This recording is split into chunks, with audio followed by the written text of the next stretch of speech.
What's up, guys? We are moving into a new 4-week phase of stabilization endurance. With this phase, you're going to notice a little bit more balance, coordination, unilateral movements. So basically just things that we're not good at, but the more we do them, the more new neural pathways we create in the brain, and also just the more we can even out the body.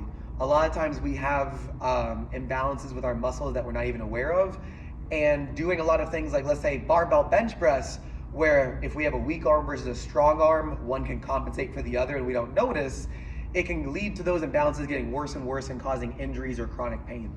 But when we take that same movement and do something like, let's say, an alternating dumbbell bench press, now you have to notice where one side might be weaker or stronger than the other, and we have to address that. With that, you're gonna get longer time durations, so typically 30 seconds all the way up to like a minute, and we're gonna look for somewhere between 12 and 20 reps.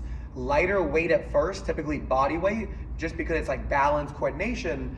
But once you get a hold of that or get a handle for that, then we can go for heavier weight where comfortable, and you can challenge yourself for weight in addition to just the stability and coordination aspects. So let's start the warm up. We begin with a step back to a twist. So all I'm doing is just stepping back and twisting in the opposite direction, so that way I can get a good stretch going across my body in what's called the transverse line. It's also where a lot of your muscles and fascia kind of connect through that transverse line. From there, we go into our knee hugs. So we're just alternating there. Then we have our full squat to a back pincher, right? So squat down, back pincher, squeezing our shoulder blades together. Then as we start getting the heart rate more elevated, jumping jacks. If jumping is not an option for you, we can also step it out.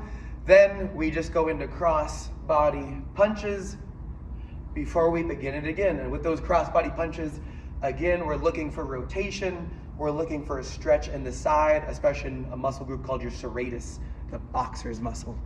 That's it. Have a good day.